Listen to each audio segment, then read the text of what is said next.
But I want to play you the tape of this Kathy Buckley now. Oh, yeah, I want to hear that. She's a deaf comedian. Yeah, I think she put out an album. I'm not even sure what this is from. I think it's an album of her live material, and I'm in it. There's a whole album? Yeah, it's sort of a negative. Of her doing comedy? Yeah, it's pretty incredible. But I don't know, it was kind of like a negative take on me. Not that I care, but I thought that she was like hugging me and thanking me for coming on, and that's what I remember. You know, people love us and then they turn on us. Yeah. And they never tell us when. We just have to find out when they record something. Yeah, it's really weird. So in fact, she asked to come back on, and I guess I said no because we had already done it. We didn't know what else to do. Yeah. So now she resents us, I suppose. I don't know, but I mean, it's harmless stuff. I mean, it's no big deal. It's just kind of, the material's okay. It's just when she does it, it's funnier. You guys know how it's funny? You do? But see, I didn't. See, I can't hear the radio. I can hear the music because I can feel the vibration of the music. I don't believe that, by the way. You don't think she's deaf? No, I believe, yeah, I don't think she's deaf. I think she's a real bad comedian who, you know, who just basically figured out a shtick. See, because if I say to you, you know, why did the chicken cross the road to get to the other side, it's not that funny. Right. If I said to you, why don't the chicken cross the road? And then all of a sudden you're funny. I'm laughing. Yeah, you're laughing, aren't you? So you think that she can hear the radio? Two horn and a chicken. Two chickens and a horn. Going by me a monkey. And the monkey gonna hear these two guys come in. And they go in and the horn really don't want to sleep with his big fat head. Because she's a whore, but she's very, very selective. So, see, I got you in the palm of my hand. You gotta, you know, you said you couldn't do stand-up. You can do stand-up. Of course, I can do deaf stand-up, because then I don't have to be that funny. Oh, man. I'm telling you, I'm a riot. Imagine if I had AIDS and hemorrhoids. That'd be a yuck. You can really yuck it up. You know, I recently got AIDS. What happened is I slept with a homosexual. And this guy did things to me. I mean, don't know about thinking of my head. This guy, my buttocks was so small. I couldn't believe it. Oh. My buttocks really hurt. So, after the buttocks, I said, hey, how dirty can this guy be? Sure enough, I got to feel not so hungry and a little bit wet. I mean, well, I was awake, that's good. But then I looked gone. So I go to the doctor. I went to the doctor, and he said, you got AIDS. All right. So I didn't know what to do. I mean, now I'm deaf. I got AIDS. And my hemorrhoid hurt because the guy poked me so hard. Okay? I'd be the hottest comedian. What you think her shtick is, that she can hear, but... Because when she was in here, I did a test. The guy just said, hey, by the way, and she just turned around. She heard everything I said. She answered you right away. Yeah, she knew right away. I was talking behind her back, and she heard everything. But all I needed some material, and I could go on stage.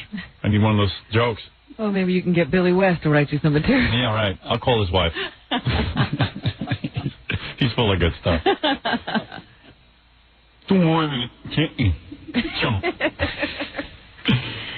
I got into stand-up comedy to prove a point, ladies and gentlemen. What is the point? The point is that anybody, I don't care what you did in the million or what you had a problem with, you could become a great person in that field. You don't have to feel like you're disadvantaged. You're advantaged if you have a will in the way. Thank you. You're not handicapped, you're handicapable. Yeah, sure. Yeah, that's a good spin. What's funny? You know, all right, so she says, you know who Howard Stern is? All right. But see, I didn't. See, I can't hear the radio. I can hear the music because I can feel the vibration of the music. How many times is she going to explain everything about being deaf? But I think this is a joke, and the audience doesn't get it. Yeah. You know, when she says, I can't hear the radio, that's supposed to be, wah! Well, you know, first of all, you got to concentrate very hard on what she's saying. You can't be laughing. But if somebody is talking on the radio, I don't understand what they're saying. So I'm hoping that Stoney will come out of the radio with big floppy lips.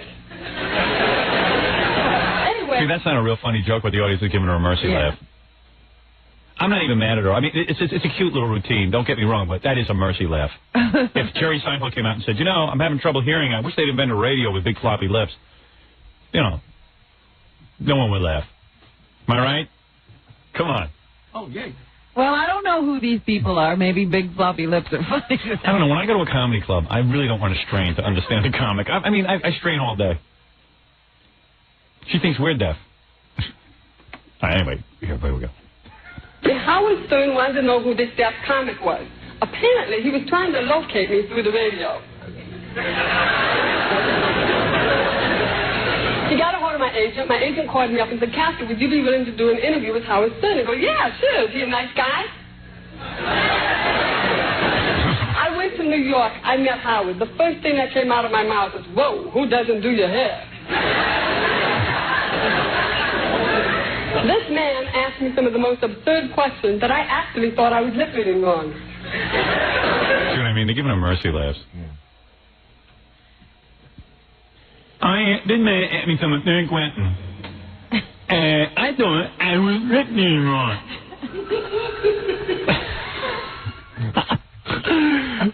You're a funnier deaf comedian than she is. You take the same material and make it funny. I got a better delivery. I see you're not even laughing at her. No. She's not a good deaf comedian like me. I'm really thinking maybe I'll book myself into a small club and like get a whole. You know what? Wait a second. We have enough trouble. Remember when Andy Kaufman used to book himself as that bad lounge singer, right. Tony something? Yes. Tony Clifton. What if I get a whole get up? Come on. A wheelchair. Look, you can. And I'll be like, I won't be there. Come on, man. And then and I'll be like, I'll be in the wheelchair and I'll be all messed up. I'll be spinning around. I'll have spit coming down. Move down. I'm a I'm so happy to be here tonight. You're going to be deaf and have to be. Yeah.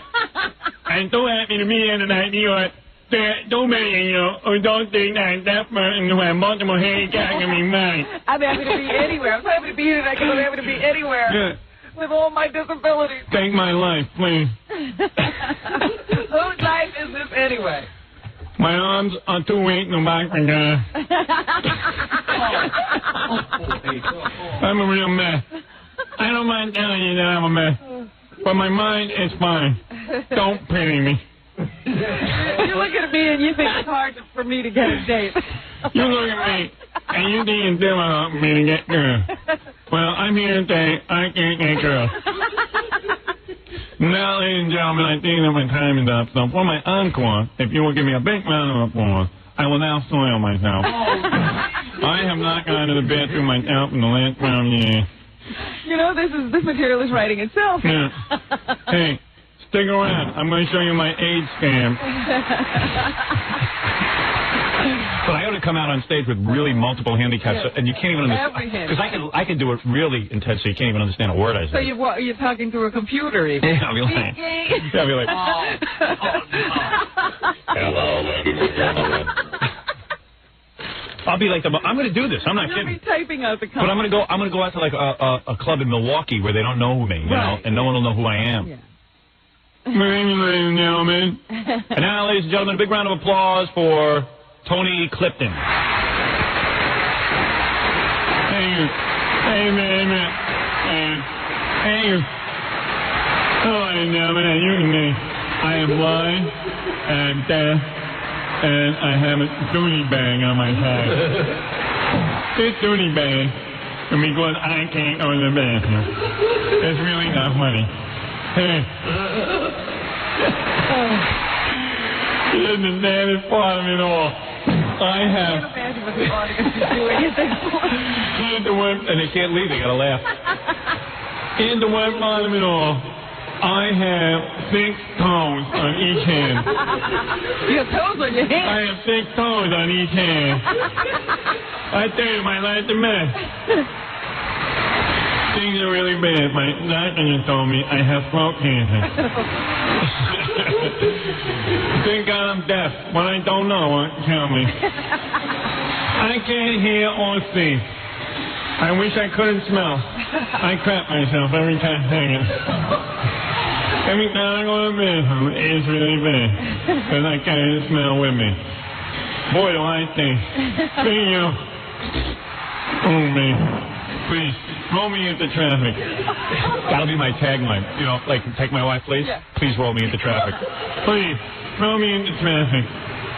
You were a great audience tonight. Thank you. God bless you very much. Thank you. Yeah, you'll do 5 minutes. Yeah, I'll do 5 minutes and, like, leave. Come on. I'm going to really do it. I'm not kidding. Do it. I have to see this. I want it all on tape because I got to see the audience's faces. And I'll send the tape to HBO and say, look, I'm a deaf comedian. I'm blind. I got AIDS. And, you know, you feature a lot of these people as an inspiration. What about me? Because I saw a special with them, and none of them were funny. But, I mean, in all seriousness. You are a very tough audience, let's say that. Good night, ladies and gentlemen. You've been fine. Thank you. I thought we were going to listen to this woman. She inspires me. Excuse me, are you all applauding? I can't friggin' tell. I don't believe in using blue humor. Trouble is, my hands and feet are blue. Feet don't feel me enough.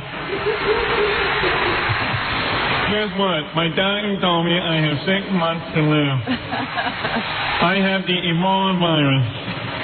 Excuse me, can I drink out of your water glass? You understand my material? Yes. Really? Yeah, it's just understandable enough. I tell you, every morning I wake up, I thank God. I thank God I'm not black. That would be tough enough. At least I'm white. At least I'm white. But you're probably have to wake up black every morning. Big deal. See, I'll even get into racial humor. Oh, boy, you're going to get down and dirty. Things like that, man. I'm white. He's in the same condition as he's black. Right. Please, thank you. And buy my album, My Life and Third Base. Thank you. All right, let's see the rest of this routine. He seemed very interested in your personal life. He kept asking me, are you dating? Who are you getting it on with? Are you married? I said, no, Howard, I'm deaf. I'm not dumb. I'm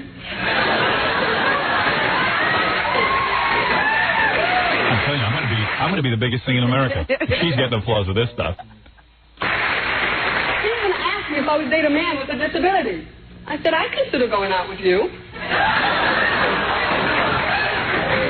That's good. I kept waiting and I waiting. might borrow that for my act. A lot of people ask me, would I date a woman with a disability? And I say, yes. What choice do I have? I'm really happy to be here tonight, but I'm not going to be anywhere. Look at me, my collar is on my hip in a bag. I'll date anyone, as long as he's not Jewish. I hate the Jews. Join the club. Don't you hate the Jews? People look at you and say, you must love everyone. Yeah. I don't. No, I don't. Yeah, I hate Jews. Hey, I may be handcuffed, may be handicapped, but I'm no homo. What an act. I kept waiting and waiting and waiting for him to play music, because I associate the radio with music. So I asked him, I said, when are you going to play music? He says, I don't play music. What do you do, Howard? He said, I talk. I said, how long do you talk for, Howard? He said, 4 hours. I said, do you talk on the radio for 4 hours? People listen to you talk for 4 hours? I said, I now know why God made me deaf. Wow. She said that word. What? She said that word deaf. Yeah, everyone goes wild. You think that's the trigger? Yeah, I mean, come on, be honest. I mean, it was a cute routine, but it wasn't that funny. I mean, people were howling. And they're like, "Wah!" Listen, there you go. But Jackie says they never sweeten the laugh. No, I think this is a little heavily sweetened. I now know why God made me deaf. Yeah, well, I mean, come on, that's not that. I mean, it's cute, but it's not that funny. Yeah. Thank you, ladies and gentlemen. Good night. I am a valuable human being. Compared to Jerry Lewis. Jerry Lewis, that's you. Jerry Lewis, where's IC Dime 1? Jerry Lewis. Jerry Lewis, Dime 1. I haven't seen you. Jerry Lewis. I'll just get up and make no sense. 5 minutes. See if I get laughs. I bet you I get laughs. All right. I bet you I could just go up and say... Let's do this experiment. And just go up there and go, Hey, good evening, everybody. This is Jerry Lewis. Jerry Lewis in the EMT money. Oh, yeah. Yeah. I hate... Get pissed at Andy Kaufman for doing this stuff. Now he's a genius. Yeah. Let's go and do it. I didn't tell you, ladies and gentlemen. I hate Jerry Lewis. Joe. Jerry Lewis. Dean should have suffocated him in his sleep when they were on that road picture with Bob Hope and Dean Crosby. Jerry Lewis, you know, my friend. Jerry Lewis is my own friend of mine. I say Jerry Lewis. I'll do 5 minutes on Jerry Lewis. Jerry Lewis should have been suffocated in his sleep by Dean. I don't like him. He's not a good person. He wears pieces in his hair.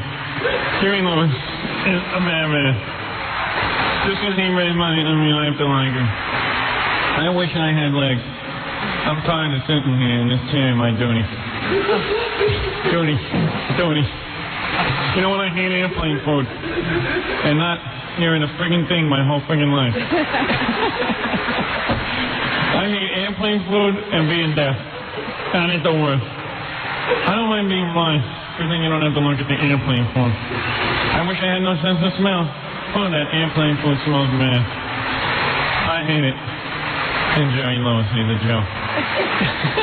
Unbelievable. I'll be an anti-Semitic deaf blind person. That's going to be the greatest act in the country. I'm going to be the biggest thing. I know it. Will you stop it? You're getting beside yourself now. I hate Jews and blacks. If I only had arms from Jerry Lewis. You want to join the militia. Yeah, I'm going to join the militia, but I have no arms.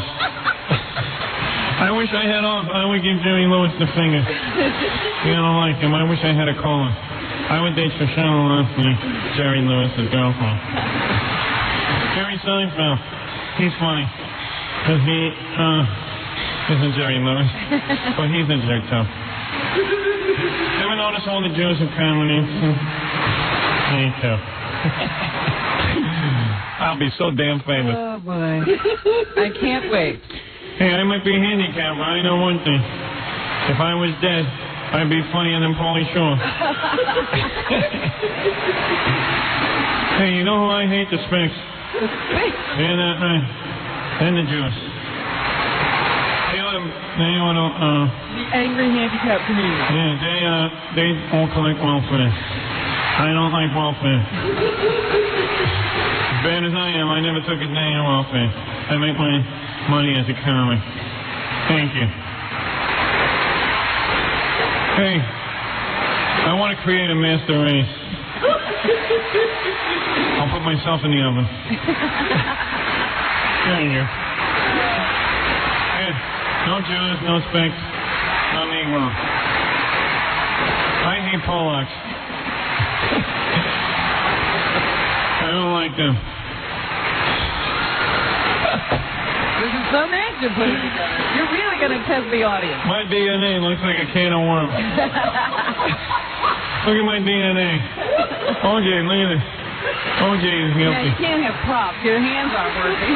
My DNA looks like a can of worms. I'm not done, but I gotta go to sleep. I wish I had an esophagus. I bet you I'll be big. Anyway, I got to take a break. Well, I don't want to hold you back, so let me not discourage you from doing this act. If anybody finds out you can walk, though, you better run. Yeah. I'm going to be in a wheelchair. I'm going to be a mess. I'm only going to move my left foot. I'm going to be like that guy Daniel Day-Lewis. But he couldn't talk. Yeah. All he could do was, well, yes, he could. Yeah, he could talk. He can grunt. Yeah. He was really unintelligible. Maybe I should really be bald. Just going to My left foot comedian, because he was like a miserable, nasty, only could move his foot drunk. Yeah, right. I'll be drunk and I'll be angry. Hey, pretty sweet young boy. Is that a joke? But I'm angry. Hey, where do you find a Negro with no arms or legs? Now, where do you find that? Right where you left him. Oh. Hey, F you. Here. F you. Right, everybody.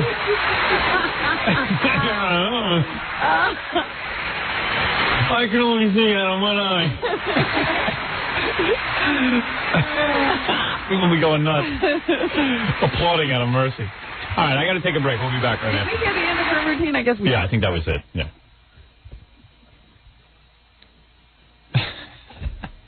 All right, that's enough. I got to take a break.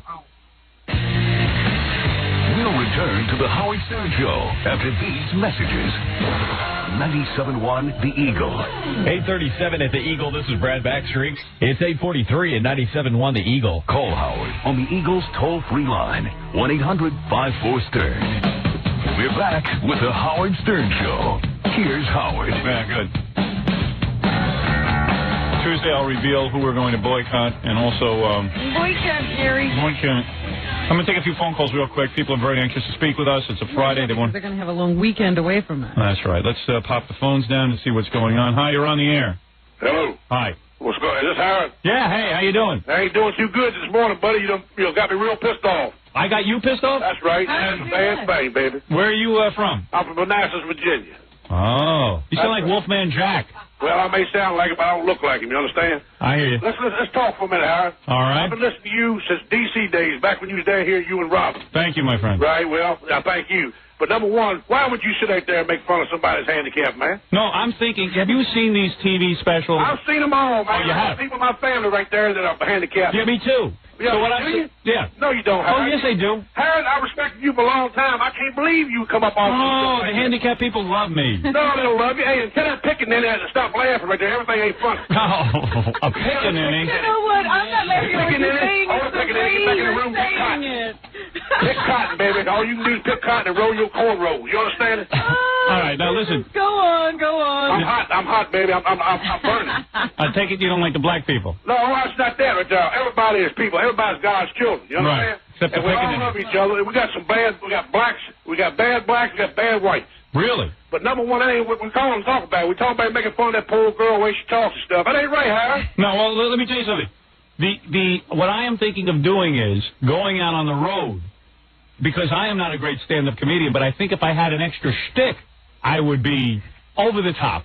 Let me give you an example. Make fun of people's handicaps to bring you over the top. You've been over the top for a long time. No, I haven't. Yes, you have. You, No. if you didn't, you wouldn't be sitting up there making all them damn millions. Well, And they sitting back there behind there, that dummy sitting back against the wall with that puppet sitting on his fist. I mean, you know, that's what I like to get a hold of him because I dropped him like a used rubber. really? And Heckle and Jekyll sitting behind you. Yes. I mean, you know, and they laugh at everything you do. I guess they're programmed to do that. Absolutely. Yeah, I right. couldn't Well, that's not possibly right, think it's Howard. funny It's not if you right. don't think it's funny. Huh? Well, listen. You've been I told laughing you for not how so. many years? Hey, picking in it. Hold back, Wait a minute. Let's This ain't no not white call boy each time now. other Let me names. talk a little Let's bit. not call each other names, redneck.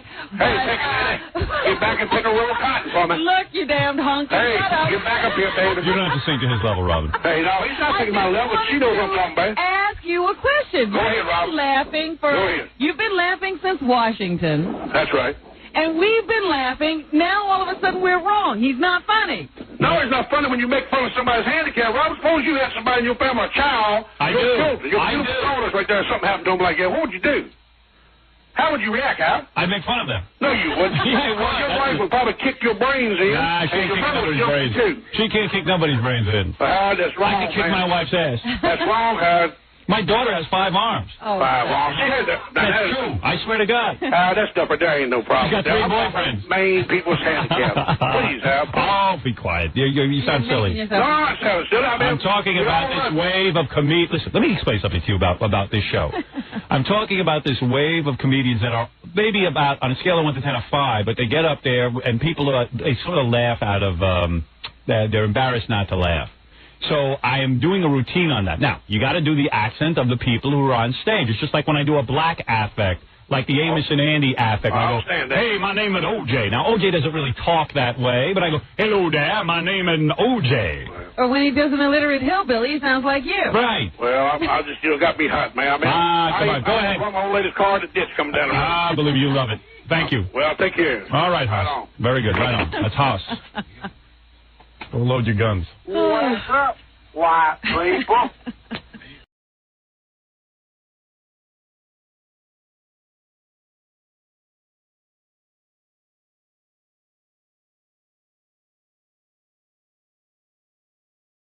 Yes, I did have 11 confirmed kills, Jackie.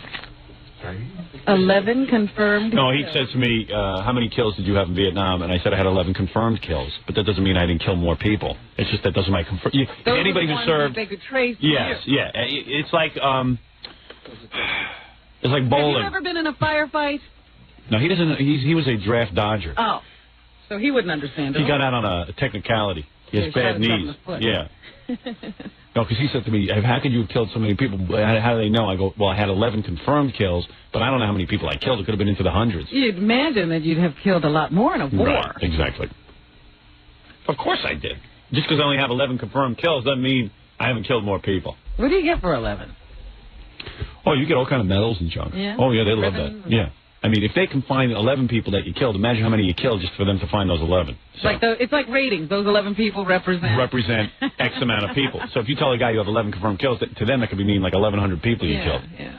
You know, you throw 5 grenades into a schoolhouse, you rack up plenty. But they credit you with 1 kill. You understand? I threw this grenade once into a schoolhouse, right? I don't know why he got you on this subject. It's Friday. No, you know, I'm trying to have a nice weekend. I don't want to think about it. I don't want to have a flashback all weekend. Be laying on the floor in the fetal position. You're trying to keep your mental state together, aren't you? I'm just trying to explain to him when the guy challenges me. You know, that makes me nuts because I take this grenade, I throw it into a schoolhouse because they look like. You know, you got more than 11 right there. Yeah, and it was raining kids' arms and legs, and the guy says to me, "Well, that counts as 1 kill." I was like, "What do you mean? I mean, you can see there's like 50 arms and legs here." What do you get 2? Yeah, crayons and little heads everywhere. Oh, jeez. Unbelievable. Carl. I don't even know why we have to talk about it. Oh, because he brought it up and goes, "Oh, yeah, well, how many people did you guys?" I said, "Well, 11 confirmed." He goes, "Oh, only 11?" The children, because they were children, they don't count much? No. It counts as a kill. If it had been a schoolhouse full of... If it had been an adult education schoolhouse... Or something? Yeah, it'll make a difference. Right. This just happened to be a little schoolhouse with little kids. Still Charlie. Yeah. Still Charlie. Exactly. Well, you know. Oh, God, we had to do a cleanup for 2 days. They fit into 3 garbage bags. Usually you do a kill. I'm not kidding. You usually do a kill of that size. But because everybody was almost, it was like putting everyone through a spaghetti strainer. What age group are we talking about here? Was it nursery school? No, a little older than that, I'd say. Judging by the size of the fingers. I mean, one can't be sure. Listen, it was war. I mean, people can put you down all you want. Why did you attack a school? I don't know. They look dangerous. You know what I'm saying? Those kids grow up, and the next thing you know, you're shooting at them. And they're shooting back at you. Got to get them when they're young. Nip it in the bud, right. There you go. You speak the truth, my friend. No wonder those people were so angry. Had every right to be. No wonder they would never quit. Oh, I tell you, war was hell. What are you carrying on about? No. I'm just thinking back, you know. This sounds really sick now, but when you were in the jungle, it didn't even mean a thing. I remember that day because I was excited because they award you a kill. And I remember all of us had sex with the teacher, but her head was gone. All right? So, listen to this. There's more to the story than that? I forgot about it. It brought up a memory. I remember the teacher. Oh, yes. And her head was missing, but we'd been in the jungle for days. And no one knew her head was missing because we were having sex with her, and then her head kind of fell off. I didn't realize it was hardly attached. All right? I hope that's weeping I hear. She was cute. We found the head days later when we went out on bivouac. Stumbled over her head. How do you know it was her head? It was a head. It was hers. Was it an adult head? Was it any good? Oh, please. Oh, man. Hey, man, you guys can talk all you want, man. You weren't there. You don't know. You know what? It really kills me because all you guys are... And we came back here and people spit on us. Carrying on about women in combat like women aren't affected by war. Oh, please. You weren't there. You don't know a thing about it. You were in the Army. I'll give you that. I was in the Air Force, thank you. No. Not in a real fighting force. Right, but at least you were in there. Not like Jackie the pussy. I can give that a whirl. He tried. There was a couple I wish the head was missing. Yeah. I can imagine. Here, put this pillow over your face. A couple. He's been kind. Right. A couple. Well, let me tell you something, They man. have good food now. Yeah. Hey, dude, I did what I had to do, man. They sent me over there. It was either me or them. That doesn't mean it's right. Well, maybe you're right, but hey, at least I went there. Not like Jackie. And if you were there, you would have fought your ass off just to stay alive. And that's all I'm going to ever say about it. I don't want to hear anyone argue about it with me. And I only thought... I wish you wouldn't tell these stories. I don't know why you insist on telling us what you did. Ratings. Oh. Ratings. Only a Jackie Martling could think that. Right. You're so crass. I don't do everything for ratings, my friend. I just take every breath for ratings. Oh, oh. Right. Nam was a strange point in my life, boy. I'll tell you. Not too many guys can say they had 11 confirmed kills. That's all I'm saying. You could all sit here and talk about me being a pussy, this, that, or the other thing. Well, how come you won't fight now? Why are you such a passive? Turned off to it. Did it all. Got it out of my system. It's like a heroin abuser. It's like an alcoholic. You drink until finally one day you're sober. You drink so much you can't stand it. It's like Jan Michael Vincent. He's had sex with so many women. Probably don't even have sex anymore. It's the same thing. When you do that much killing, you get it out of your system. I kill now only if I have to eat. Don't even go hunting. No, haven't hunted in years. Very rarely will you see Howard Stern in the woods hunting. Although I'm thinking of putting out a hunting movie. Actually, I'd like to see that. You in the woods hunting. Yeah. Imagine you wipe out a whole schoolhouse and you get one kill. That's the nutty part of the Army. That's what used to piss guys off. Well, they had to add some incentive to mount those numbers. God, the fun we used to have sometimes. You never talk about, your commanding officers or anything. It puzzles me. My sergeant? I don't know. What was your rank? I was a private. Oh. I was a grunt. They called that a grunt. Mm-hmm. My Sergeant Shriver was... Your sergeant. Right. Well, that was the guy's name, Sergeant Shriver. Guy was a great guy, my buddy. I saw his feet get blown off by a grenade. Did he live? No, ironically, the foot landed in his mouth and he suffocated. He would have lived. It wasn't from his feet getting blown off. It was when the foot landed in his mouth. Hey, you can laugh, Billy, but I'll kick your ass. He choked on it. That's right. That was Sergeant Shriver. Great man. I walked into a village full of goofs one time and I tied 15 of their feet together. Oh, you weren't alone. Yeah, I untied them. I buried them alive with just their feet sticking up. And then I'd smoke pot as I watched their toes go limp. Oh.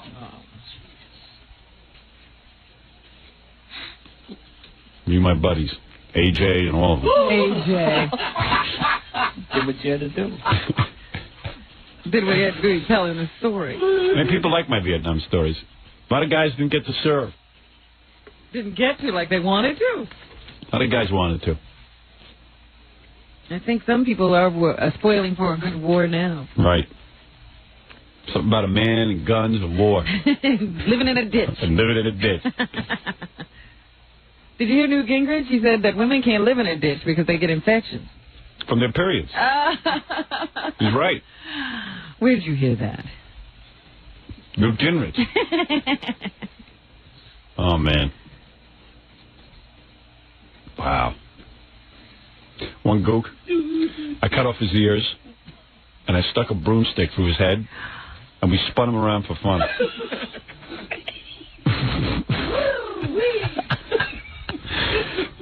Hey, don't laugh, man. It was either me or them. I'm telling you. Well, you didn't have to be so inhuman about it. And you become dehumanized. Now I'm a human being. Back then I was an animal. They make you like an animal. When there's bullets being fired at you, You blew up that school, and now you go home and you look at your children. That's what do right. you think? I think, hey, it's great to be in America. I survived. Oh, yeah. I sleep like a baby at night. It never bothers me. No guilt. I was in a war. There's a difference. Going over to Vietnam, he knows work still needs to be done there, as I do. I was over in Nam many, many years ago, Did 3 tours of duty. How long is a tour? How long is the tour? For me, my first tour was 10 months. What do you think of that? I don't think that's right. It was wrong, and I said to my superior office, you can't hold me here for 10 months. Well, the guys were going home and coming back already for their second tour. My second and third tour were much shorter, needless to say. I was brought in on a special mission. I see. But I was a grunt. I went over there. I did the dirty work. There's no doubt that you know I was there. And I'll tell you something. We didn't have entertainers. You know, you see Bob Hope specials and this stuff. Right. Where I was, which is just a position right outside of Da Nang, I got to tell you something. There was no entertainer. No. I had to entertain myself. One time, the guys were starving for entertainment. We hadn't seen a white woman in months. All we had was Chinese broads. Well, I think they were Vietnamese. And Chinese. Whatever. And the guy said, Howard, you're a funny guy. Entertain us. I get up. Now, listen to this. I juggled baby gook legs like bowling pins. And everyone went nuts for my own collection of villages I had blown up. Because sometimes when you blow up a village, you do end up blowing up some babies. Which had to happen. You didn't feel bad about it, though. I didn't feel bad because those were a future enemy. You know what I'm saying? You had it all worked out in your mind.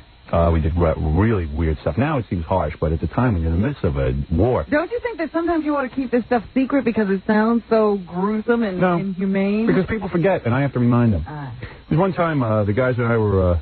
we had been in a mission, unbelievable, heinous mission. Came back, and we were bored out of our minds, and no entertainment. So I suggested we fill the gook heads with sand and had a shot put contest. And I remember it like it was... What is it? You have something to ask me? Oh, I see. Anyway, where was I, Robin? You were with the shot put. Right. Oh, you know about that, huh? Well, you've told me the story before. Unbelievable. I would fill the gook heads with gook teeth and put them on leg bones and play them like maracas for the guys. I would perform. I would do songs, actual songs. Yeah, with your... Well, Uncle did moving kind of slow at the junction. Petticoat Junction. With the gook head maraca. Yeah, oh my God, the guys would go nuts. And that was our entertainment back then. We didn't have a James Brown or Nobody Bob was Hope. Coming over there touring. Not in when Da you Nang. were there. Not at that point in the war. Oh, no. Very few people They were all brave wanted enough. to go to Saigon. Oh, Saigon was a picnic. Anne Margaret was there, Bob Hope, many of the entertainers. But I was the only entertainment out there because the guys found me funny. I had ability to charm people. But that was many years ago. Very sad. Very sad time of my life. And yet, here I am today. Self-made man. Well, anyway, James made me think of Vietnam. I wish I could go over I hate it. it when anybody brings up the name Vietnam. Yeah. Because it makes you go right back to that time. It makes me crazy. The memories start flooding in. Yeah. And we were having such a good time. We'd have to smoke bongs out there to forget. I guess the drugs were necessary. They were. They seemed that way to us. You know, I am fiercely anti-drug, but in Nam, you had to smoke a bong. To get through what you were going to have to do. Oh, and worse. And worse. It's not easy blowing up a village straight. I'll tell you that. Oh, God, the games we played. Ever hear of gook roulette? You see, this is stuff no one tells you Don't know about. anything about that. What is that? I put a post in the butt of a gook, stiff from rigor mortis, Yeah. and spin it. And where it landed, we'd see who won. You understand? And that was our roulette.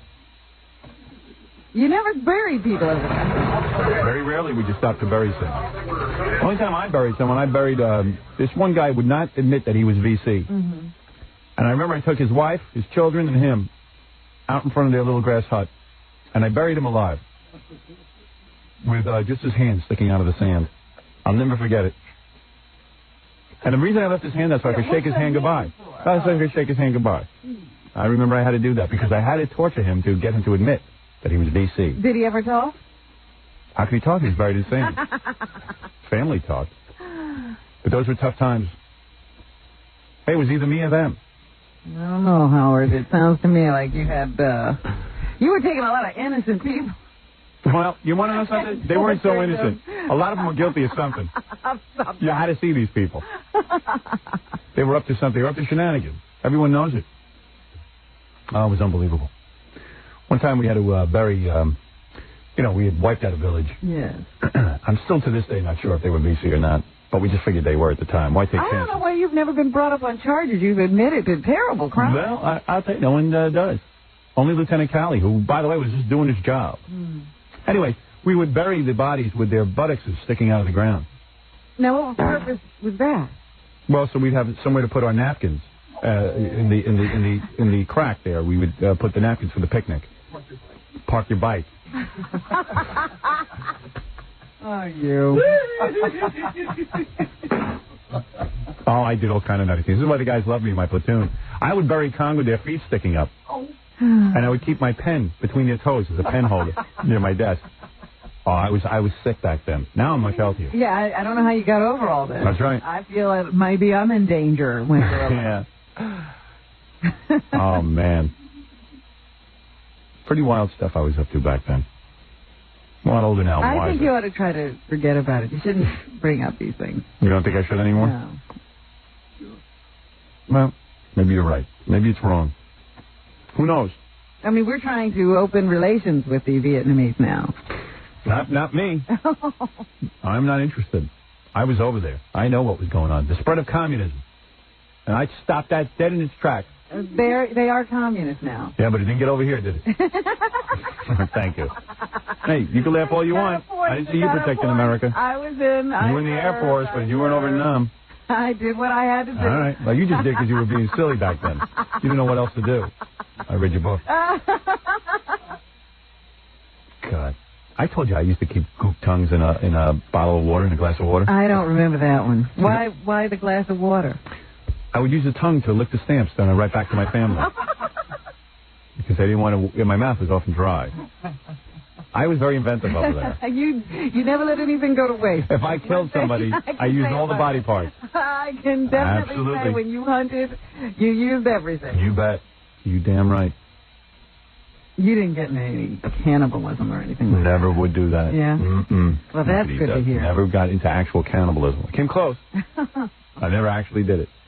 Tell you the truth. You would use, maybe some bones as eating utensils. Oh, that I've admitted to that.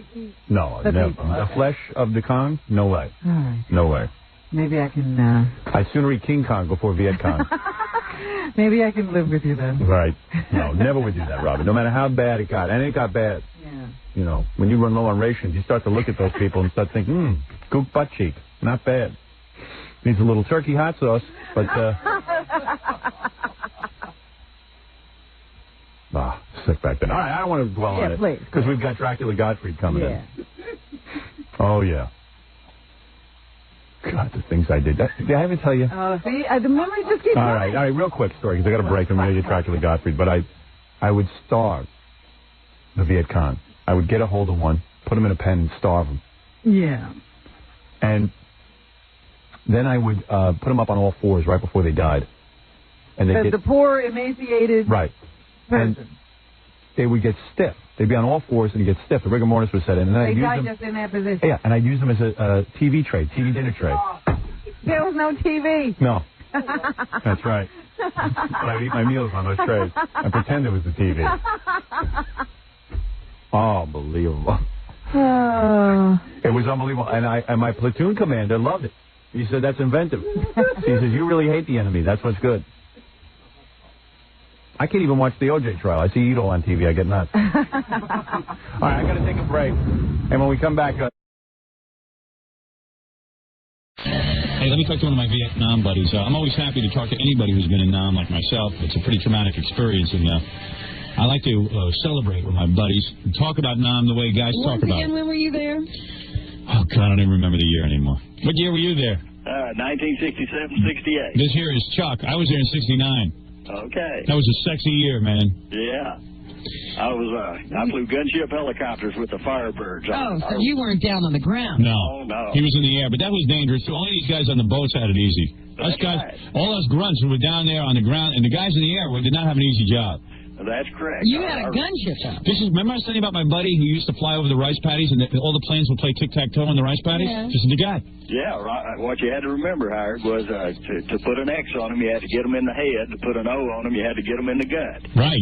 Tell me about your days in Vietnam. You know, people don't understand. If you get turned off by Vietnam talk, I don't care. Because people don't understand how vets talk to one another. I get turned off by people who haven't been there talking about it. Well, yeah, that pisses me off. Well, I was a little disappointed that guy last week. He said he'd only got 150 of them in 15 tours. Right.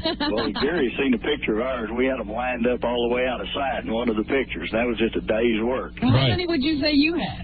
Well, the first day of the Tet Offensive at daylight, we caught a North Vietnamese regiment retreating, pulling their wounded. And in a book I wrote, I said we jumped them like ducks going after June bugs. Right. How many did you kill that day? How many kills? 600. 600 kills. 600. They had a big comic cemetery. I'd say my whole 3 tours, I had about 150 kills, but I told you I got gypped because, hey, Chuck, you'll confirm this. When I blew up that schoolhouse of little children and women, my sergeant told me that was 1 kill. Oh, yeah. And I blew up like 50 or 60 because I counted the little fingers and toes. Well, the way we used to do it with these high explosive rockets, we had to count the arms and legs and divide by 4. Right. You see? That's what I'm talking about. You have to divide by 4. But what are you laughing at? That's not funny. What do you mean it's not funny? It's the truth. That's right. Hey, I'll tell you something. I used to do painting. Did you ever do painting? What's that? I would drop the goof bodies from a helicopter through the blades of a second helicopter and decorate the fields with goop pieces and blood and guts. Wait a minute. How did you get into the helicopter? I knew a lot of helicopter guys. I was in helicopters a couple of times. And you loaded up a helicopter with bodies? Yeah, and I would drop the goofs through the other blades. You'd think that there was a war on. You'd be too busy for No, man. That's entertainment. That was my rest and recreation. Hey, but seriously. In my book, I've got a picture. Gary's seen it of my helicopter with splattered commie gook up on the front of it. Yeah. This guy's. Now, people don't understand. You don't mean the words. Yeah. You gotta understand something. Back in those days, Chuck, you'll confirm this. We had to dehumanize the enemy, didn't we? How did he know that was commie gook? Oh, you know. Oh, we saw them. See, they used to call me Kamikaze Carlos. And I used to crash through my targets, and then we'd blow them up. They'd blow chunks up about 40 feet when you'd hit them with these rockets. Yeah. Tell me some of the other cool stuff you used to do, because I'm always bragging. After a while, I got tired, and we switched over to these white phosphorus rockets. Right. And that really light them up then, you know, and Howard, you know what I'm talking about. Of course. So explain to Robin. She's completely out of it. You know, just that white phosphorus would burn them real good. Yep. And after a while, you get where you love the smell of those burning commie gooks. You know? Right. And something that would happen, Robin, that was fascinating, they'd bring in a wounded one that was hit with white phosphorus. The doc in the medic tent would turn the light off, and that gook would glow in the dark. That's right. Green glowing gook. Hey, listen, when I was in Nam, I found gook eyelids always stuck between my teeth when I made head steaks. Tell it, Robin, about head steaks. Oh, yeah, you got to put those heads up. That's right, got to eat them. That's right. Oh, man, those were the days. Now, I loved it. There are Vietnamese here in this country. How do you feel about them? The Vietnamese in this country? I got no problem anymore. What about this guy? Oh, I helped some of them come over. I trained some of them after the war, and I helped them come over here. Of course. Good for you. Listen, when we were in the war, Chuck, we had to do what we were told to do, or else we would have been killed. Oh, absolutely. And you couldn't think about the enemy as human. You could never think of them as human. What about civilians, women, children? I didn't care, because I knew that most of them were VC. I would just kill them. Robin, the VC used to put wigs on and try to look like women. We wouldn't shoot them. Of course. I hit one with a HE rocket one day, and it blew the wig off. It looked like a frisbee taking off. That's right. And let me tell you something, man. If they had eyes... Writing his material. There ain't nobody writing. This is Vietnam we're talking about. This is the way we talk, Robin, at our reunion. You're not kidding. Right? Oh, you mean Chuck, get together and drink. Hey, if they had eyes, they were the enemy as far as I was concerned. I didn't sit and make judgment calls. Lieutenant Cowley, God bless him. You love him too, right? Oh, yeah. Of course, we all do. He got fried. Let me ask this guy another thing. What about the women? Did you have any of the women? Oh, come on. You had Mama Sons, right? Robin, I'd only been there about 2 weeks when a little commie babe nearly killed me. Right. What happened to you? Oh, well, what happened, Howard, we used to go out on these P&L missions. We call them peep and lust. Yes. And we'd chase them out in the evenings while they were taking their baths. So we had this little commie babe running down this dyke with 2 Firebird gunships right behind her. Go ahead. She cuts into these tree lines, and, all we're doing is checking out the buns. We're not watching. Right. And as we come over the trees, 2 Firebirds are coming the other way, and she nearly got 4 Firebird gunships at one time. That's right. Let me tell you what I used to do. Let me ask you if you ever played this. I don't think I've ever asked you this. Did you ever play Assemble the Gook? Assemble the Gook? Yeah. No, we never did that in those helicopters. Now, what we me, used to disassemble them. no, what me and my buddies used to do, we chop their heads and limbs off of 10 gooks and mix up the parts and then see how fast we could reassemble one of them little commies. Oh, yeah. Right? That was a game we played. I do have It's a new kind of puzzle. It was a new kind of puzzle, man. I loved it. I do have an embarrassing story to tell about my gook necklace. Go ahead. Well, what happened one day... By the way, Robin, all of us had that. What was on your necklace? We all had necklaces. Right. Ears, everything. Go ahead. I was walking through the company area one day, and the company commander stopped me, and he said, "What's that?" And I said, "Sir, those are dried apricots." And before I get loose hired, I had to chew on one of them just to convince him it was an apricot. Right. Eat it? So you ate one of them ears? Well, just chewed a little bit, you know. That ain't nothing wrong with that. Hey, Hey, listen, it was no big deal. You know, over there, you didn't even have pets or anything. So just to keep myself human, I made pet out of a rat. And I used to use the enemy's rib cage to keep my pet rat in, and I would feed it the guts. Oh, you see what I'm saying? Oh, I understand. Yeah, you know. That's the way you had to look at things. It was a different kind of You life. didn't ever get down on the ground to do all of this reassembling or any of that stuff. I did it all. It was difficult for us. He was up in the sky. He was helping us out. What we would do is we would go in and blow up the village, and this guy would take out the rest of the people. That's right. Yeah. Well, didn't they sometimes come in and clear an area that you guys would have to go in and see if there was anybody left? I never liked that. I like to go in first. I like the challenge of going in first. They used to call me Rambo. There you go. Because I was so wild. Of course, Rambo wasn't written yet. Rambo, prior to the They stole that name from me. Oh, yeah. John Rambo. Well, maybe I should tell Robin about this little song we used to sing. What's that? It's called "Drop the Napalm in the Schoolyards, Watch the Kiddies Run and Shout. You'll really laugh your butt off when they try to put it out." Yeah, Dolly Parton covered that, made a fortune. Hey, how about the time, Chuck, tell him about the time, he had the gook necklace, which everyone did. Yeah. I made a big, I took the vagina of a big fat gook woman, and I made it into a hat. Tell him about it, Chuck. Right? You saw it? Yeah. Yeah. You. You get that beanie. Nobody would come near me for days. Right? That's right. Hey, Chuck, I could do this all day, man. I love it. I love talking Vietnam. Well, you know, when we went... I think should be put away. Let me tell you something, buddy. Hey, listen. Those were the days we survived. A lot of our buddies dropped. You know that. War is a very inhuman thing. It wasn't fun. It was not fun, but some days you had a few good laughs, like when you won a hat or you played Reassemble the Gook. Oh, but, yeah, those were some good times. But I'll tell you, I saw a lot of my buddies die. The only reason I talk about this stuff on the air with guys like Chuck, real men, why do you do it? to remind people that we were over there and that we gave our heart and soul to that Sounds like war. you had a good time. I don't know why you're so We're telling you about the good parts. There was a lot of bad parts, a lot of tough times. I'll tell you about the worst time I had. Chuck, what was the worst thing you ever did over there? Worst thing you ever did? Yeah. Well, I guess it's a night I nearly got shot down with gook heads and cabbage heads. Go ahead. Okay, we rolled in that night. They had tried to fool us, and they put this explosives in this boat full of cabbage. Right. And I rolled in on them, and I hit it with an HE rocket. And when that thing cooked off, the gook heads, cabbage heads, cooked gook, cooked cabbage is hitting all over my helicopter. And that dirty shit, and then you have to clean that off. Oh, it's See, Robin don't understand. That's the worst thing when you got to clean all that stuff off. Well, it's like psychological warfare. Here, Yeah. You're just punching out these commies' lives, and the next thing you know, they throw their guts up on your helicopter. Yeah. And then you got to be stuck cleaning it. That's right. Hey, man. I know. I had some bad Well, at times. least you can laugh about it now. Remember the baseball game we had over there? Oh, yeah. We took the enemy's knees, their kneecaps. We would use them as balls, and their leg bones would be bats, and their bellies we'd use as bases. And then we'd have the games. Man, that was wild.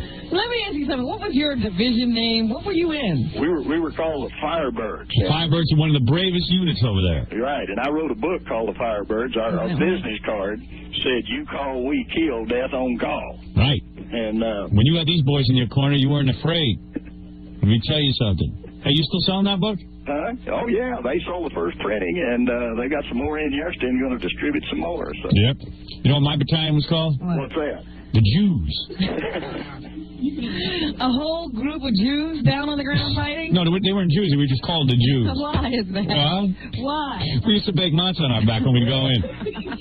We were wild. We had a wild team over there.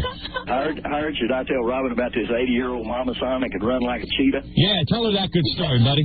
Go ahead, listen to this guy. He's got the best stories. This is old Chuck. 80-year-old woman. Nothing better than getting drunk and really high with Chuck, man, and talking about the 80-year-olds. Go ahead. Okay, what happened? We came in to get ready for combat assault, and I was in this Firebird gunship that was fully loaded. and I had to land at this soccer field. See? Well, this mama son, she had picked the exact spot I was going to land to take a dump. So anyway, I came in there full blast, and Why would you be out in an open field taking a dump? They did it all the time. Of course, you don't. Robin doesn't know anything. She thinks it's plumbing in Vietnam. Go ahead. Even Robin Maples knows they go under the floor. Take my word for it, they did it. They did it all the time. They were like animal stuff. Of course. Okay, so anyway, I sort of overshot my approach, and at the last second, I thought I just mashed me a mama son. And all of a sudden, at the last second, she comes out from under there hard with her pants around her ankles, and she runs over 100 yards down through. This chopper didn't blow her out of there. No. It didn't blow her out of there? No. You wouldn't believe how she ran with her pants around her ankles, Robin. Oh, yeah, you didn't always get a direct hit. Let me tell you something. And then we caught her. Chuck nailed her, and then we chopped her head off. Right, Chuck? That's right. Yeah, man, we had a good time with her. Oh, yeah, you should see it. Sometimes you would chop their head off, they run around like a chicken for a while. I don't think the man has ever seen a helicopter. Tell him, Chuck. I got another story here, and we'll ask Robin's advice. Right, go ahead. We argued over whether you count this as a body count. My buddy's listening right now. Well, anyway, he shot a rocket, knocked this gook's head clean off. Go ahead. All 4 of the crew members said last they saw that gook, he was still running. Right. And I said, you can't count a running gook in the body count. Right. Now, what do you think, Robin? Do you think we should count that one in the body count? She probably liked my side. Did you probably say no? Well, They always rob me. I would have the Purple Heart. I don't know. I figure you got to have a head if you're going to be a living person. Oh, please. Let me tell you something, Rob. You don't know this. After you behead a woman, yes, her private parts twitch. That's the best. I had that a couple of times. But you got to be quick, right? Oh, yeah. Oh, yes. You got to do all. It's all timing. Robin, you don't understand. We were barely human over there. It was man against man. Barely human now talking about it. Hey, it was a different time. It was a different time. Now I don't believe in anything. I think that this kind of stuff should be kept quiet. You better be damn well lucky you got a few good men like me and Chuck who are willing to go over and fight for this country. That's right. You're damn right. Right, yeah, Chuck? like they were coming over here. We're no pussies. Hey, don't bring that up. Chuck, man, do you eat egg rolls? Huh? Do you eat egg rolls? Oh, yeah. Took me 10 years to eat my first egg roll once I got back from there.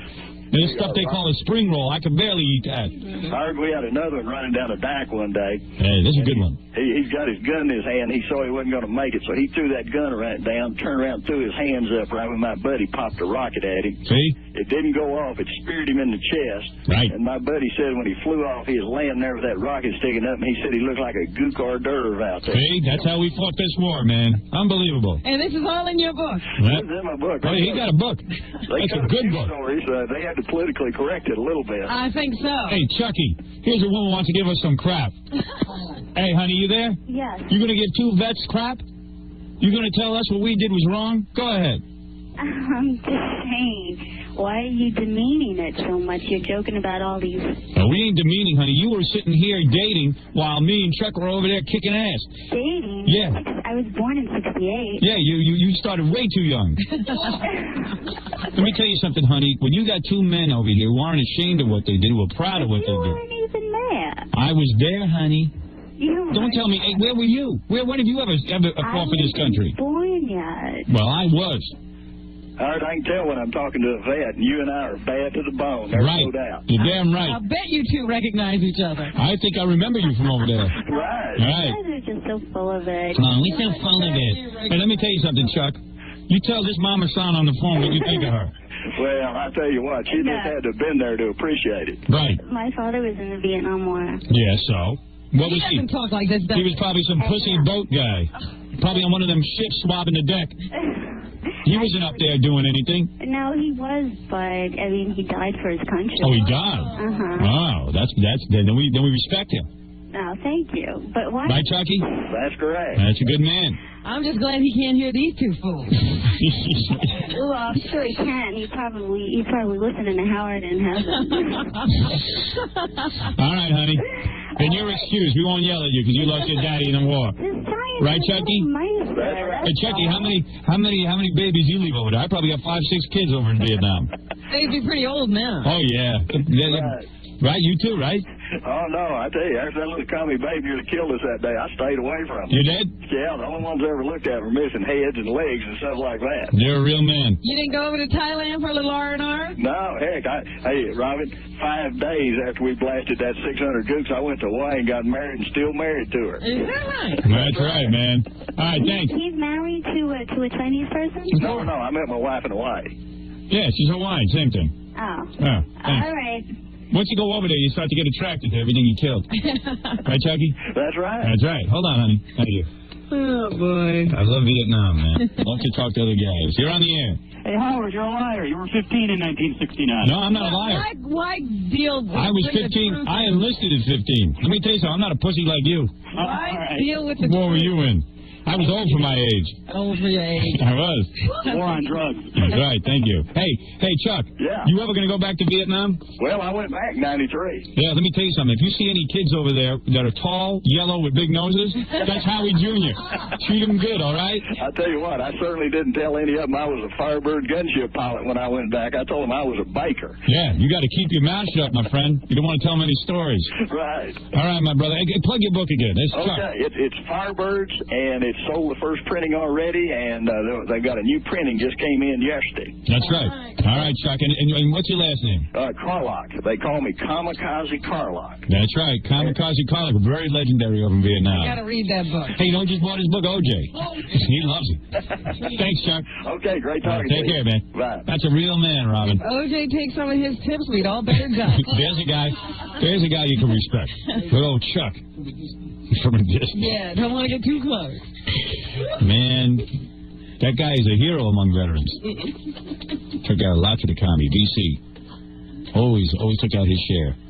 That man was no slouch. I think it's time to move on. Yeah. For both of you. I don't know. Leave it behind. It's hard to put it out of your mind, man. Leave it behind. I had a malaria attack the other night while I was drinking. Oh, man. It was nasty business. Ugly. Yeah, I was down in a bottle of bourbon, and I got to tell you, the malaria kicked in, and I passed out. They had to carry me home. All right, we're going to take a break. God, I was on fire last night. I was drinking, I had the malaria, and then I went crazy, and I chopped up a box of rice. Is this after we finished filming? Yeah, yeah. I was thinking about the Mama San. Good morning, everybody. Maybe Max wants to stop. Max Kinkle, the guy filling in for Allison Steele, who here in New York is the overnight disc jockey. Decorated Vietnam veteran, like myself. I received the Purple Heart 3 times. I was going to say, he's decorated with confetti. Yes. I don't know. I don't know. We were talking about Max the other day, and I was in the mood to talk to Max, but then I forget why we were going to talk to Max. But come on in, Max. I don't want to leave you hanging. Well, it was simply that I had seen Max go off about Sylvester Stallone when he heard something about Sly making $60 million on his latest movie contract. Right. We're all scared of Max, actually. We've never told Max this, but we're all scared of him. Good morning. Max, we're all scared of you. Yeah. We think you're capable of going off at any time. No. I'm not. I'm okay. You sure? Actually, here's what I heard about you, that you're pretty mellow when you're here, you know, but I've heard that, like, from guys who hang out with you, that you're pretty good with the Vietnam stories. Like, you could be sitting on a boat and, like, go off. I could. You know what I mean? No, you know, you can really start. Literally the deep end. No, not the deep end, but, you know, you're really into... Maybe the wading pool. One of his favorite stories is how they used to water ski in Vietnam. Is that right? Yeah. Am I right? All right, you're going to tell us now, aren't you? No, I'm not going to. You tell it. You tell the story. It's better when you tell your story. I don't really know it. I know that you like. It sounds better when he tells it. No, you used to like to. No. What was it in Vietnam that you used to do? We used to water ski, and you used to use 2 gook heads as as the skis. Pontoons. Yes, pontoons. See, I told you. He's got good stories. He just keeps them from us. That's all. I've written a lot on the bathroom wall, though. So, Max, what happened? The other day, Robin was doing, gathering her news and everything, and you lost it, right? I'm not saying anything. Max, duck! Max, down! Max, duck! Robin, quick! That was only the meter maid getting me down on 6th Avenue. Enemy fire! Enemy fire! Took him right back to the front, man. That's it. Enemy fire! They're gonna hit one of our water skis. So what did she tell you? That's why Max was on water skis. That way he kept moving fast. The enemy couldn't hit him. Exactly right. That's how he stayed alive. Because Max was on a boat. And they used to hand the cards up there, 6'5", 7'6". Oh, did they used to evaluate? Yeah, like the Olympics? The Olympic judging. Yeah, No kidding. Is that right? Yeah, sure. Wow. You never saw that? And someone told me you had a bulletproof bathing suit? Oh, yeah. Yeah? Is that true? It was bite-proof. All right, anyway, so what were you saying? This was shark-infested water. This was a good rap. Here's the deal. Sylvester Stallone got $60 million. But I just wanted to set it up for you what was happening. I was in there doing my thing. Yeah. Max walks in. I mean, he's just going through. Right. He's not standing there. He's not doing anything. He went off. As he walks through, the news of Sylvester Stallone making $60 million and buying into a bank Came on the radio. Max couldn't get through the door. He stopped. He literally took it to the bank, this guy. Yeah, I know. Now, I, of course, as a Vietnam vet, know. Why? Sylvester Stallone is as low as... No, as a matter of fact, that's no. No, he's as low as... He's beneath dog excrement. Mac.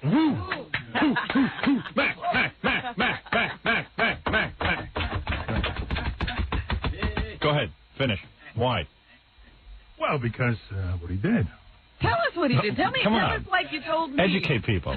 He went and took the name of John Rambo off the wall down here at the memorial. And he had no right to that. John Rambo was not even an in-country soldier. He was a supply officer. Is that right? Yeah. You have to forgive me. I'm getting a little bronchitis. Are you really? Yeah, I've had it over the week. Uh-oh. So anyway... you know how he goes off when he gets bronchitis. That's a sign. Yeah. You know, he gets bronchitis just before one of those flashbacks. Get down, Robin. Easy. Enemy gunfire coming in. It's an M60. Where's my walkie-talkie? We're going to need some backup here. Max has bronchitis. We're going to need some backup immediately, please. Please, incoming. All right, thank you. So, I mean, you know, he turns around, and even though he was asked not to take the name by Mrs. Rambo. Right.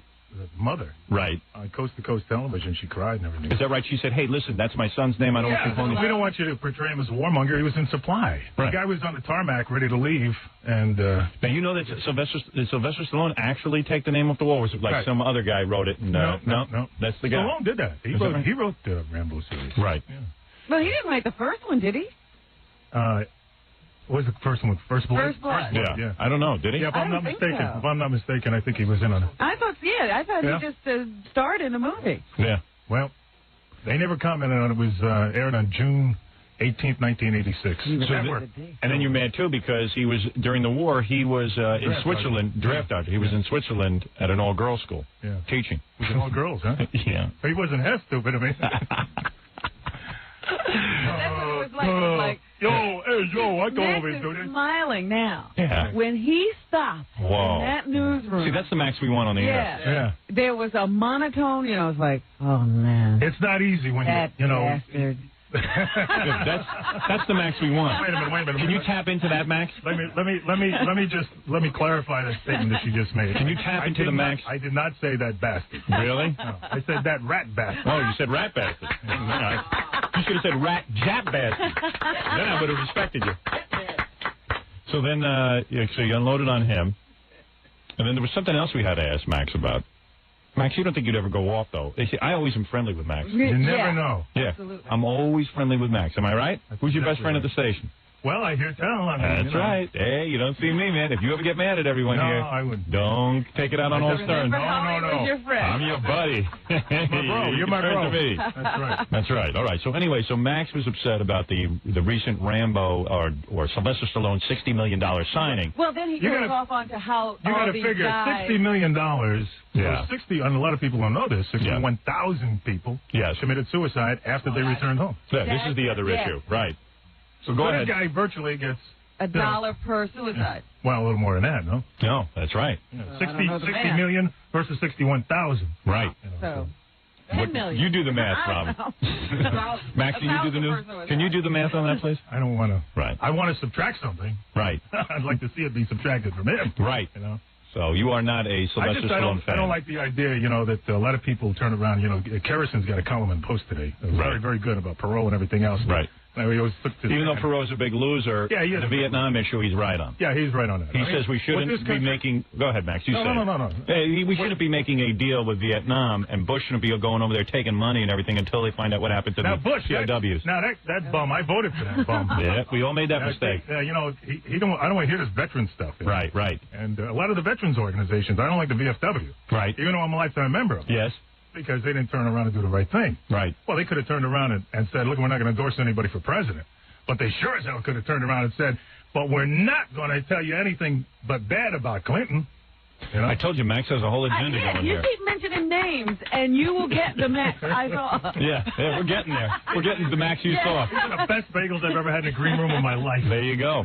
Well, the point is that, like me, Max saw many of his friends die in Vietnam. He actually cradled people as they died, well, right? Not only that, I think for Max, it's what happened to the guys when they came home that's the most painful. They spit on us. Yeah. I can fly a gunship. I can drive a tank. I was in charge of $1 million equipment. 80 million. He was in charge of... He was in charge of the girls at the girls' school. That's exactly what I was going to say. That's right, buddy. Let me tell you something about him. The only thing this guy could corral up and get energy for is recess. That's all. Yeah. Let me tell you something. When the time to get going tough, what did this guy do? He bailed out and get the hell out of the country, just like Clinton did. Pansy ass. Pansy ass. You know, what do you think? Weren't you scared to go? Who, me? I wasn't scared. No? Don't call me a pussy. I didn't say that. I said, weren't you scared to go? No. Well, you've got news for you. Everybody else over there was scared to go. I can't wait to fight for my country. That's how much I love this country. Yeah. Pussy ass Clinton and Rambo. Kiss my ass. Yes. They can all kiss my ass. Yes. My trigger finger is still at the ready. I took my 9 out the other day and blew up that Rambo tape. You did? Yeah. You know what I did? See, you don't know how to release your energy. That's the one fault you have. Okay. I took a video cassette of Rambo, parts 1, 2, and 3. I whip out my 9, and boom, boom, boom, boom, boom. Lock and load. Yeah, lock and load. It wouldn't have been so bad. Oh, man, that was a catharsis. Oh, man. Oh. Wouldn't have been so bad. Yeah. I mean, the words he was saying in that movie were right on. Yes. But it depends who's saying them. Yeah, that's exactly Exactly. Yeah, he has some nerve taking that. There's other guys like him, too, you know. Who? Craig T. Nelson. That's right. Craig T. Nelson. Here's another draft dodger, turns around and was in that ABC television show about Glory or something like that. I don't know anything about him. He has to go open his mouth in TV Guide and turn around and say, "Isn't this so funny?" Really? Doing this hero bit, and I was a draft dodger. He never said that, did he? This is in print. Really? I said, why don't you keep your mouth shut, you stupid ass? Whoa, yeah! Son of a bitch. Come here. You know what I do with that show? I videotape it, I take out my 9, and I go in my backyard, and I hold it up. I have my wife hold it up. I have bounce it on her head, and I shoot it. You know what you two should do? You should make some targets with Sylvester Stallone on them. Come on. What do you got? You got weapons? You know what I want? You got a 9? You know what I want? What do you got? I got nothing. I got one gun that God gave me. I'll tell you this right now. Me too, the one between my legs. That's a gun like you shouldn't see, Robin. Well, you know I know what they that say. destroyed a lot of people. Yeah, that hurt a lot of people, a lot of innocent people. God. But the bottom line to it is that, you know, the people in the American public should know, and they should start supporting these people who went out and did their job. Right. Right. That's what we were talking about. And let me tell you something. We should not be normalizing relations with Vietnam. Exactly.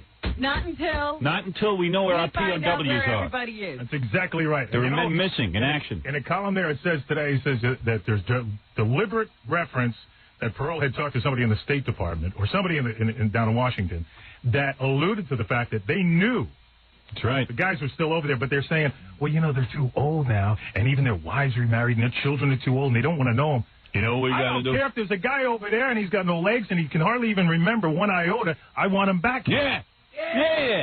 You know what I do? And I'm going to tell you something right now. Go ahead. I want you. Yes? I want you to spearhead this whole thing. I will do whatever you say. I want to get all the combat vets. I want every bro out there. I want to get behind Stern. Right. Because you're the one who ought to get down to Washington. Let me tell you I'm going down to Washington. You started something now. Yeah. Now I'm going to finish it. All right? Let me tell you something. When we came back, they called us baby killer. That's right. Another vile crap. Another vile crap. And they spit on us. I'm going down to Washington, and I'm going to tell them what. If you could get a highway work crew going overnight, the governor. Yes. What would it be like to have the President of the United States turn around?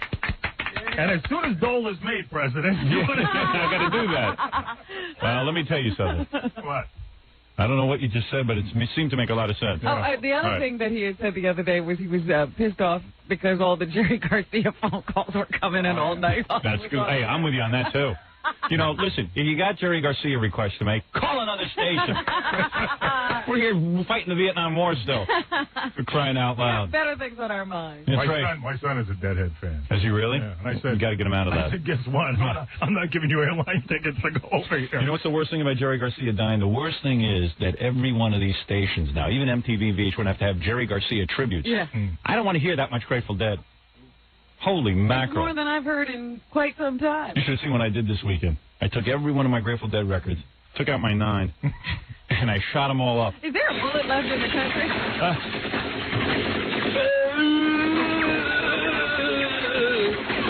I took out my 9. You understand what I'm saying? Thank you. I'm serious. You're going to get behind this. Yes, I am behind You think I'm kidding you? You want to see the big, massive movement, coast to coast, that you'd get on this. Let me tell you something. If you ever flip your lid, life gets too rough for you. You want to videotape? No, you remember who stood behind you on Absolutely. This. All right, don't take it out on me. Robin just backed out of it. I mean, over the years, so many people have talked about it and things like that. They all sweep it under. They want to get Not away me, from buddy. it. The only guy that could do it would be Howard Stern. Thank you. The only guy that could do it. I'm serious. Remember, I'm no target, Max. When you go off, when you finally flip your lid, I don't want you coming after me. I am no target. No. Anyway, let me thank you. Max Kinkle, great American. Bringing up some very interesting subjects, things we ought to think about. Yeah, a lot of you people laying in bed don't think about anything. Well, I'll tell you something right now. Every person out there is a mother and a father. And everyone's got a kid, and you got kids too. And of course, in this day and age now, if they... I don't think they'd ever do this again with a draft, but I mean, we've gone through this bad time. But you got to think about your kids too. That's right. And, you know, some wacko down there in Washington could be setting something off. I mean, here's the bottom line to it. Are you in a militia? Did we ask this? No. We're starting one. Me and Max. I was a member of the PTA once, so that's the closest I get. Go ahead. Yes. Now make your point, because the bottom line to it is this. Yes. One time we're turning around and we're sending people all over there. Then we destroy they're coming back. We don't give them a break and everything else. And we say, go away and don't bother us. We hated that war. We lost, yada, yada, yada. Right. Now they turn around and what do? Now they have a thing like Desert Storm. Everybody waves their big flag. They can have parades and everything else. Won. Right, we won. But the message has got to get out for all those other people out there, for a big Howard Stern fans. Right. So you felt bad watching Desert Storm because you guys didn't get a parade? We never got a parade. They spit on us. They call us baby killers. Actually, I went... It wasn't our fault. You said that.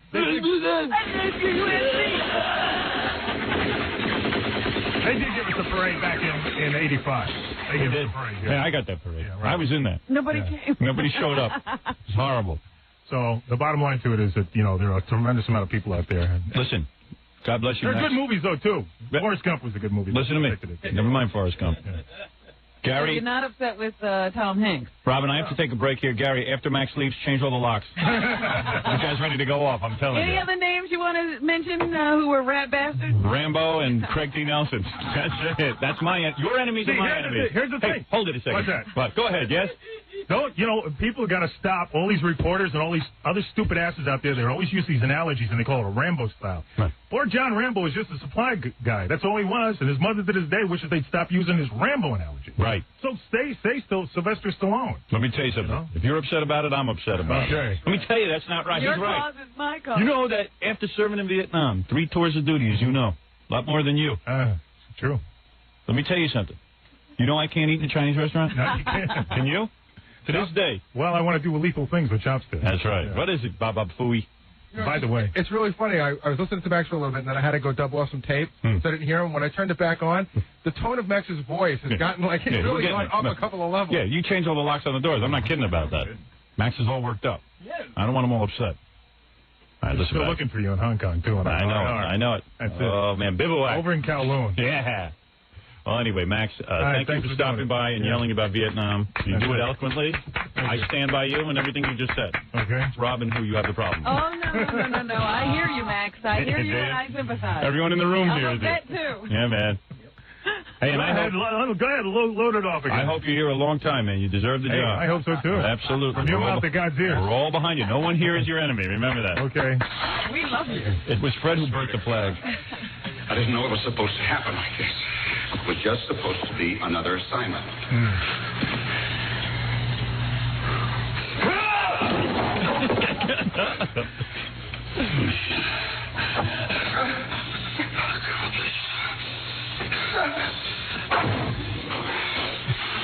I was at a girls' school. What you don't see it here on there is the outtake where he gets his little pinky caught in it jams in a breach, and he's crying for 15 days. Yeah. A pussy. He's a pussy. If he was such the macho guy, why'd he have his ass over there taking a chances like everybody else? Yeah. Stern, don't you back off of him. No, don't worry about it. I'll stay on it, We're man. friends now. My hands are shaking, Robin. I'm getting out my 9. I would love to hear Sylvester Stallone and Max in a debate. Oh, yeah. We're going to set that up. We're going to set that up. We can always set that up. Get him up here. Oh, girls. I want to hear it. If that's true, what he was saying, what Freddie was saying, that the original First Blood was written by somebody else. So I want to, because when they tried to do that story, and it was on CBS Network, it was on 57th Street, it was called the show, and they couldn't get an answer or anything, and they said supposedly money was donated, you know. But nothing was ever clear about that. He's really going to have to what I'd love to know. I'd love to know what a I know what you're crying talking mother. about. It's Robin doesn't know. When a crying mother says, "Don't do this to my son's memory" and everything else, Right. how do you turn around and just go ahead and do that? I don't know. Well, someday you're going to be making $60 million. That's right. Man, they sold out for the cage. Cage. There's something un-American. That's right. But you got that right, pal. I wish I could have served with you. You weren't in the Army, though, were you? No. Yeah, that's the problem. Why? You really didn't hit the ground. No, you didn't hit the ground. Oh, man. I thought you were a Marine. I was everything. I served. What division? I was a Marine. I was in the 131st. In the Marines. That's right. Don't try and trip me up on my show, pal. Their numbers I'll throw you right out of here. No, he means he was the 131st Marine. I was 131st in my line. That's right, man. I was 131st in line for dinner that night. What are you talking about? You were in the first and third Marines. Exactly. You know. I'm just kidding with you. You know I was in the first and third. I've told you that a million times. You were the epitome of the grunt. Exactly. That's right. I was out there doing all the hard work while the Generalissimo was back in his tent eating rations. Oh, man. Oh, rations? Man. You wouldn't even know the meaning of rations. Oh, I sure do. No, Look you at me. Bite off heads of snakes and everything. Oh, I did that all, man. We had furniture made out of gook parts. I know. Then we crazy glued all the gook parts together. When did you have time to fight a war? You were too busy building. I had a rec center going on. Oh, man. I had to keep myself busy. Otherwise, I would have lost my sanity. One thing I always did, and I told this to Max off the air, and I never said it on the air. One thing I always did, I always shaved and brushed my teeth twice a day. Absolutely. Because it kept my dignity. Mm-hmm. I always had that uniform shape. Always. Mm-hmm. One thing about me, I always took a medal for clean locker and clean shoes and uniform and grooming. Really? Because that's the way I kept my sanity. When you stop caring about that, man, you know you've lost it. Is that before or after you bit the heads off of the rats? No. Let me tell you something. Don't make jokes about that. Doing all that messy stuff. I cleaned up when I got back from the jungle. 5 gold stars a week I got for cleanliness. You did? Oh, yeah. They used to call me Mr. Clean. That was my nickname in Vietnam. Ask your men if they ever heard of Mr. Clean. Well, we did. That's right. You were on recon. That's right. I needed my teeth. I always brushed my teeth. Every tooth was sharpened so that I could bite the yellow flesh. Right, man? He knows I'm a warrior. I'm no Rambo all right, sissy. Go out there and start getting those guys and getting consciousness up. That's right. All right, man. You're right. And let's get these guys back. Who? Oh, right. Yeah, let's get them back. POWMIA. Sorry, I forgot. POWMIA. Exactly. POWMIA's back. That's right. I'm fighting a new war against Mancow in Chicago. There's another pussy. Another big puss. Yeah. Rip-off artist. I mean, if you're going to say something, say for what it is. You were the guy that's first on the block. Yep. Yeah, well, he's a pussy. And there'll never be another after you. Yeah, he's on there going, hey, I'm doing new stuff. He's doing the same thing we did. Yeah, but only one thing. Only one big difference. What? He does it piss poorly. Yeah. Pussy. I took my 9 out this week and I was shooting up a picture of him. Put it on my wife's head. He couldn't carry your jockstrap. You're damn right, Max. God bless you. Thank you for coming in here and setting things straight. I want you to go in that crusade now. Ever take a gook and hang him by his nuts? No. I did. A human pinata. Pinata, they call that. That's what the Spanish call it, pinata. If you want to call a gook human pinata. Mm-hmm. I used to say, don't call it a human pinata. Call it a gook pinata. Oh.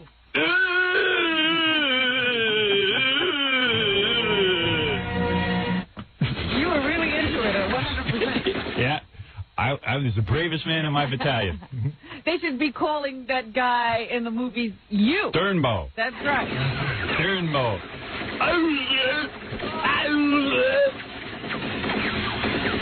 Man, I'd smack those yellow bastards until they were black and blue. You couldn't even tell they were yellow. Would they have rainbow? Yeah, they'd be all rainbow. They look like a rainbow. Yellow, black, and blue. You're going to get in on this, huh? Oh, yes, I am. All right. We'll have a big march in the White House. You're damn right. What am I getting in on? You're leading a crusade. You're damn right I am, We're going to put you right up there in front. You can count on me. You know what you remember what that was called? Right. Point. I always ran point. Yeah. You damn right I did. So you could be the first one nailed. That's right. I don't mind taking a bullet for my fellow man. There you go. Hey, you want to know something, man? You talk about point. I was point all the time, and I never got hit.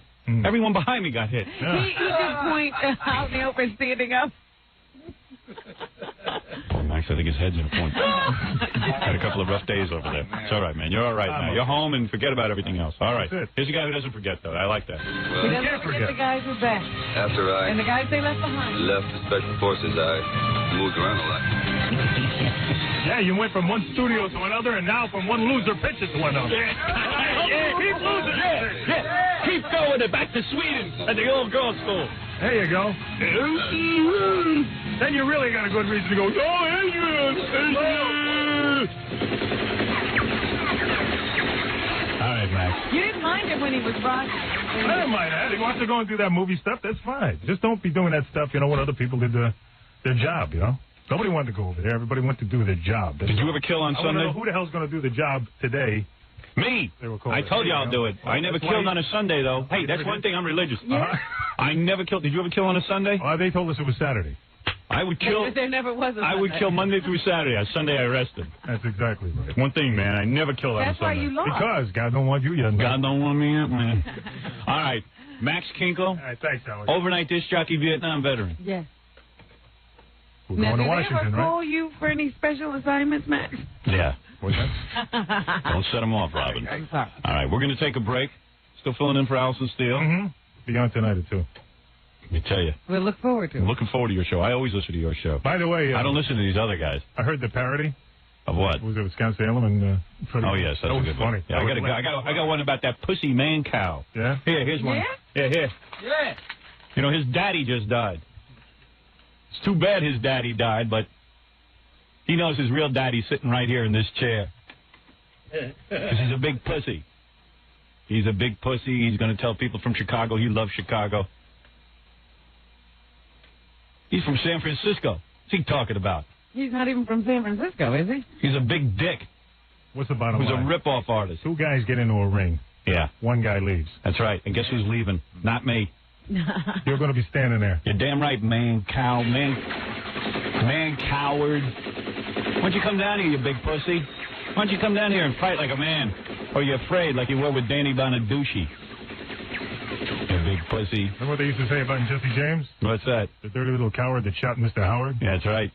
Yeah. Well, this little coward who's trying to get Mr. Howard. You never talk going like to a make vet. You talk like a vet, man. I would spot you a million miles away. What's he talking about? He lost me again.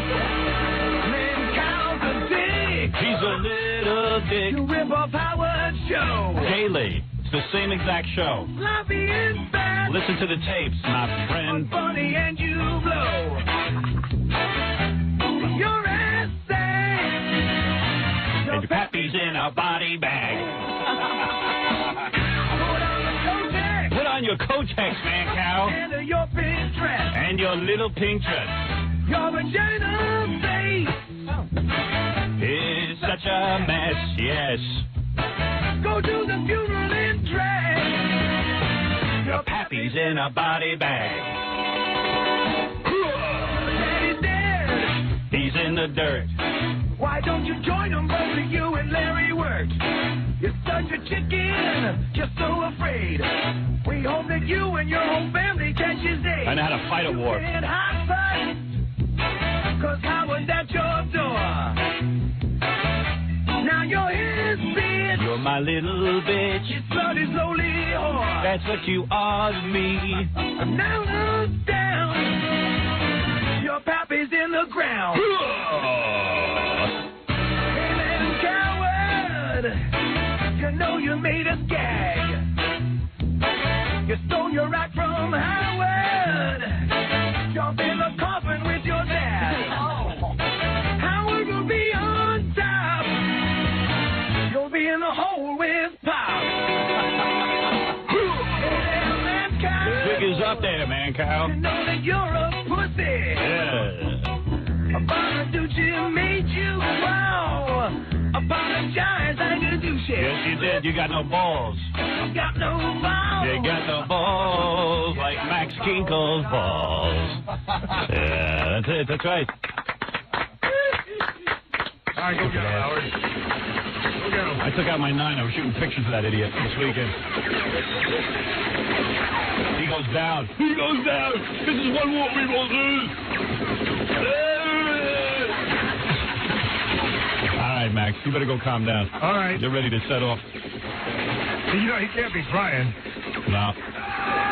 What's he doing in the ring with you?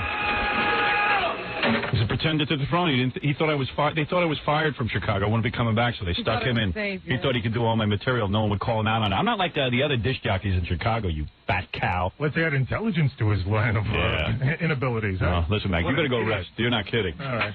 I don't want you upset. You had a long night. We'll go reconnoiter him out, huh? You go work on the crusade. Yeah. You go. You got plenty to work on. We'll see you in Washington, Howard. You let me handle Mankind. You handle the crusade. Matter of fact, you know what? That going for governor had a nice ring to it, but you know what would be better? President. President. Hey, I was MIA, but I came back. That's right. All right, we'll be back.